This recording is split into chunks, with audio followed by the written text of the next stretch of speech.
Ya está con nosotros, como todos los miércoles, Jorge Luis Rodríguez Basoro. Usted lo conoce muy bien, historiador, abogado y para fortuna de todos nosotros, amigo. Sígalo, de verdad vale muchísimo la pena el redescubrirnos como sociedad, el redescubrir nuestra historia, de dónde viene. Nos ayuda a entender un poquito mejor cómo somos, el conocer nuestra historia bien. Nos ayuda también a pensar cómo vamos a hacer después, y eso lo puede hacer en Crónicas. O sea, métase y de verdad hágalo. Crónicas de Yucatán es una página que tenemos que seguir, yo creo que todos los que vivimos aquí y en la península en general. Crónicas de Yucatán, así lo puedes seguir. Jorge, bienvenido, ¿cómo estás? Gastón, Viridiana, buenos días. Como siempre, un gusto. No, hombre, al contrario. Oye, dos cosas. Una, ¿tenías algo? ¿Quieres que empecemos por lo del Golfo o nos vamos al tema? Bueno, pues si quieres, vamos al tema. Y luego rematamos con el tema del Golfo de América. De América, que está ahorita de moda. Que está de moda. Oye, nos ibas a platicar entregaban reconocimientos, premiaban el matar mayas, el matar indios mayas, como se decía en ese entonces, supongo. Bueno, esta frase de te doy reconocimiento por matar mayas, pues la acuña una investigadora, Pascal Villegas, que investiga este tema, esta temática pero así literalmente era reconocimiento por matar mayas. Madre mía. Esto pasó en la Guerra de Castas, que no se asuste la gente porque va a decir cómo es eso posible. Recordemos que en 1847 estalla la Guerra de Castas, la población indígena maya se levanta contra el dominio yucateco, mexicano, quieres llamarle. Y bueno, aunque fue una masacre, casi acabó con la población en Yucatán, pero al poco tiempo ya se pudo controlar, Yucatán volvió a formar parte de México y comenzó una larga guerra que duró más de 50 años. O sea, lo que hoy es el territorio de Quintana Roo, los yucatecos mexicanos no podíamos ingresar a esa zona porque estaba, por falta de comunicaciones, porque estaba dominado lo que conocemos por los mayas rebeldes. Entonces, este combate no había escaramuzas. Quintana Roo existe como territorio. O sea, no lo tenían allá como era parte de Yucatán. De Yucatán, ¿no? Exactamente, era parte de Yucatán. Yo digo, para que la gente se ubique, lo que claro. hoy es el territorio de Quintana Roo era una zona. O sea, digamos que en Yucatán estaba dividido a la mitad. Lo que era el estado de Yucatán estaba dividido a la mitad. No se podía acceder a esa zona. Y bueno, pues fue una guerra que tuvo muchísimas bajas, desgastó mucho, no solo en el aspecto económico, en el aspecto pues de vidas humanas, sino también en el aspecto moral. O sea, el saber que vivo en Valladolid, que vivo en otras zonas pegadas a la frontera y en cualquier momento puede haber incursiones de los mayas, pues es un peligro constante, ¿no? Imagínate el desgaste también mental y moral, anímico. Mental, ¿no? Sí, terrible. Exactamente. Entonces, pero en 1901 se acaba la guerra de castas. ¿Cómo se acaba? Cuando ya Porfirio Díaz decide esto es una piedrita en el zapato. No puede ser que yo, ya en pleno siglo XX, orden y progreso, el Estado mexicano porfirista, yo con toda la fuerza ya hasta logré dominar a los indios yaquis. Sí, claro. Entonces, no puede ser que yo no logre dominar a la zona rebelde de los mayas. Exacto. Entonces, en esta campaña y en esta ideología decide mandar un gran ejército al mando de un general llamado Ignacio Bravo, que ahora sí fue la última gran ofensiva. Lograron llegar a la capital de los mayas, Chan Santa Cruz, lo que hoy es Felipe Carrillo Puerto, y se acabó ya la zona maya rebelde. ¿Hay batallas en las que los vencen? O sea, sí hay batallas. Lograron entrar militarmente, tomaron la posición y ya los mayas rebeldes ya no lograron ser una amenaza nunca más. Los desarmaron, exactamente, se dispersaron. O sea, no es que se hayan integrado por completo a la sociedad, pero ya lo que era la amenaza de la capital es que mientras estuvieran en una capital, como era Chan Santa Cruz, lo que hoy es Felipe Carrillo Puerto, pues siempre había esa amenaza. También los ingleses dejan de venderle armas. Okay. Ya hablamos en otro capítulo de la venta de armas de los ingleses. Y bueno, entonces, ¿qué pasa después? Que bueno, pues acabó la campaña. Después de 50 años se acaba la campaña contra los mayas. Y bueno, deciden, fue una gran hazaña de Porfirio Díaz y su gobierno, y así lo quisieron demostrar. Imagínate, varios gobiernos, más de 50 años, y fue Porfirio Díaz el que logró. Sí, para que tengamos esa magnitud, lo que quería Porfirio Díaz es demostrar que él ya tenía el control de todo el país. ¿En qué año estamos cuando sucede esto? 1901. En pleno siglo XX. O sea, era parte de esa ideología de orden y progreso. Y bueno, pues fue una gran campaña militar y deciden repartir condecoraciones. ¿Y cómo inicia esta? Es curioso esta nota porque de vez en cuando me llegan estas medallas que si tienen la oportunidad, los que nos ven en video. Por favor, véalas. Ahí está la medalla, porque acá está la medalla. Exacto. Llega la gente y me dice, oye, ¿es verdad esto? O sea, ¿es de juguete? ¿A ti te han dado de estas medallas? Sí, me las han mostrado enseñado? porque la gente no sabe qué es. Dice, ¿cómo Madre. que? Porque si tú ves campaña contra los mayas, o sea, es un equipo de Sí, de exacto. deportivo. ¿Quiénes son? ¿De O sea, fútbol o qué? ¿de qué se trata esto, no? Y fíjense, y estas son las más comunes. Hubieron Véanlas. diferentes tipos de medallas. Dicen que, por ejemplo, a los generales se repartieron de oro con un diseño diferente. Ok.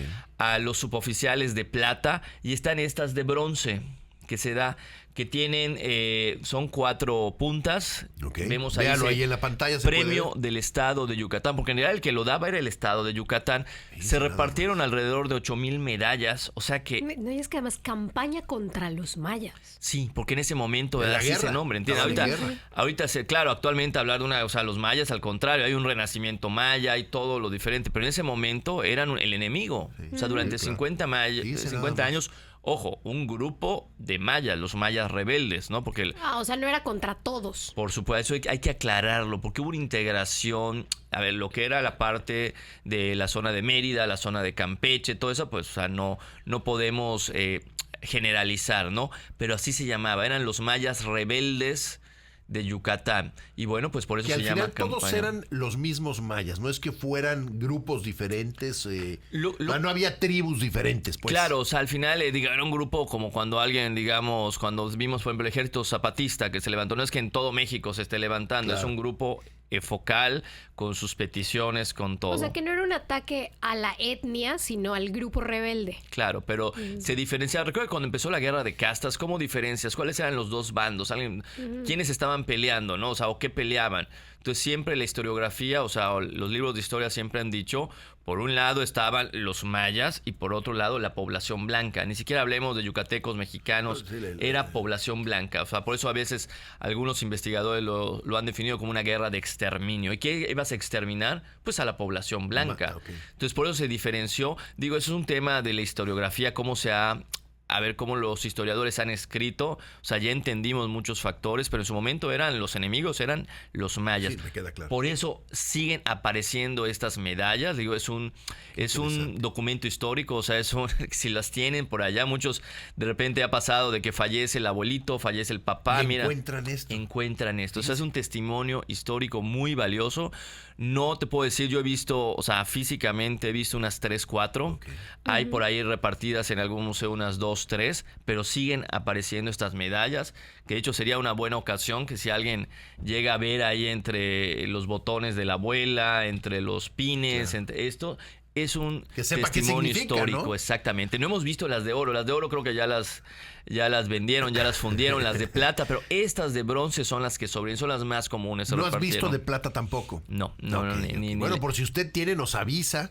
Digo, por lo que significa Claro, históricamente, más que ¿no? la plata y el oro, pues No, el no, valor claro, histórico, claro, ¿no? Esto de claro. los coleccionistas es muy, muy Que apreciado. además, si no me equivoco, los mayas metieron en un brete como decís tú ahorita, como se separaba en esa época, eran los mayas contra los blancos, que en realidad eran mestizos, ¿no? Los mestizos españoles, pero sí los metieron en un brete, o sea, sí estuvieron a punto de ganar. En su momento, la guerra de castas, sí, solo Mérida y Campeche quedaron... Fueron los únicos donde no ganaron. Donde exactamente estuvieron a punto de tomar, repito, nunca tomaron la ciudad de Mérida, o sea, nunca se tomó la ciudad de Mérida, o sea, ni Campeche, pero estuvieron a punto de llegar, o sea, fue un Nada más momento. porque no estaban bien organizados entre ellos. Hubieron allá varios factores de que era la época de lluvia, venía la siembra, pero no llegaron. Pero la población de Mérida desapareció, huyeron, la gran mayoría huyó hacia Cuba, Sí, nos huyó lo has hacia contado. otras zonas, a Veracruz, huyeron. O sea, la ciudad quedó casi desierta, solo Sí, algunos se defensores. imagina usted Mérida casi vacía porque venían los enemigos en esa época. El enemigo eran los mayas. La población maya, La población exacto, maya, que en ese fíjese momento nada más. buscaban exterminio. Qué interesante esto de las... Y Es qué que es feo, hasta, ¿no? hasta difícil de creer, ¿no? Sí, o sea, pues, o sea, por políticamente lo que vemos, incorrecto. exacto, por lo que vemos hoy que hay tanta defensa y tanto cuidado. Claro, recordemos, mira, nosotros en historia siempre, o sea, en la formación que tenemos, nos piden tener mucho cuidado con lo que se llama anacronismo. O sea, vemos esto y, oye, qué racista, o sea, ¿cómo vamos a hacer esto? pero No, bueno, no podemos ver con los ojos de hoy el Claro, pasado, el exacto. pensamiento, el Sería un anacronismo, ¿no? Sí, sí, sí. O sea, porque también la gente no podría creer, ¿cómo es posible que estoy en mi casa en Valladolid, entra un grupo de mayas rebeldes, digo, ¿por cómo lo llaman? llamamos, o sea, zona de gente de Santa Cruz, gente de Quintana Roo, ¿cómo le llamas a eso? Sí, claro. Agarra, secuestra, o sea, mata a mi papá, secuestra a mi mamá y a mis hermanos, o sea, Sí. fue un momento muy complicado en la historia. No debemos juzgar el pasado con los ojos del presente, pero hubieron ahí actos de violencia. Ese es el único hecho histórico Sí, que desde tenemos que tomar en cuenta. Hubieron actos de violencia de los dos. De los dos bandos, Exactamente, los dos bandos. No había en ese momento, volvemos a decir, ya fue a partir de que Porfirio Díaz toma la capital de los mayas rebeldes, pues es cuando ya, digamos, ya se consolida el Estado mexicano, lo que tardó desde la independencia. Ya no había territorio en México donde el gobierno no tuviera el control. Imagínate, más de casi 100 años después de la independencia. No, qué interesante. Muchísimas gracias por traer además estas medallas que si usted no está escuchando en radio se puede meter al rato al YouTube para verlo. Oye, rápidamente, tu comentario de Donald Trump, Golfo de América. Fíjate que me quedé con la duda América de mexicana. de la semana pasada que me preguntaste, bueno, y cuando éramos Nueva España, ¿cómo se llamaba? Fíjate que se llamaba Golfo de México. Desde ese momento ya se llamaba Golfo de México. En los mapas de 1700, incluso llegué a encontrar un mapa de 1600, mediados de 1600, bueno, 1650, se llamaba Golfo de México. ¿Por qué? No, era un nombre, yo creo que como estaba la ciudad más, o sea, podría ser Golfo de Veracruz, pero se llamaba Golfo de México. Qué extraño. También es eso, y de hecho solo en un mapa que logré revisar de esa época, Golfo de Nueva España. Algunos le llamaban... ¿Sí hay alguno? Hay algunos Golfo de Nueva España, pero desde 1650 en adelante ya le decían ¿Y desde Golfo cuándo de somos México. México? Desde 1821, antes éramos... Iturbide le pone el nombre al país, pues Iturbide para mí por lo menos es el padre de la patria. Claro. Él es el que le pone ¿Y el cómo es nombre. que Antes 200 éramos el años reino de la, antes? bueno, intendencia de la Nueva España, éramos Nueva España, pero es un dato curioso que hasta a mí, de hecho, me dejaste con la duda la semana pasada y para esos que, por ejemplo, Donald Trump que quiere cambiarle, o sea, incluso antes que hubiera Estados Unidos, incluso antes de que hubiera México, ya se llamaba Golfo de México, Sí, 1650 de lo más por extraño. allá. Yo no entiendo porque insistimos, hasta 1821 esta cosa se llama México. Pero Antes se en llamaba la Nueva 1600 España. ¿existía el término México Eso es o lo que solo no para sé. el Golfo? México. Bueno, había la probablemente. Ciudad de México, o sea, había la Ciudad de México. Ok. Entonces, de hecho es curioso porque si tú ves los mapas no hay muchas cosas señaladas, pero ves México y entonces yo creo la Ciudad de México, o sea, la zona de México y por eso yo creo que de ahí le dijeron Golfo Que se supone de que venía de México. mexicas, ¿no? Entonces, Y también, vaya usted a saber. yo hay por ahí mi varias- teoría es que también muchos mapas son franceses, Gulf de México, Gulf de México. Los franceses no querían hacer un lado toda la parte española, ¿no? Entonces no querían poner Golfo de Nueva España. Mejor vamos a llamarle, ¿qué es lo más bonito que podemos ponerle? Golfo de México. Sí. Es como el Me gusta término tu teoría. Latinoamérica, Está padre, sí. Hispanoamérica. Podremos hablar en otra cápsula de ese término, de dónde viene. Ok. Bueno. Pero sí. Jorge, como siempre, pues te seguimos en Crónicas de Yucatán y muchísimas gracias por la explicación y lo del golfo. Gracias a ustedes. Bueno, ahí lo tienes, Jorge Luis Rodríguez Basora.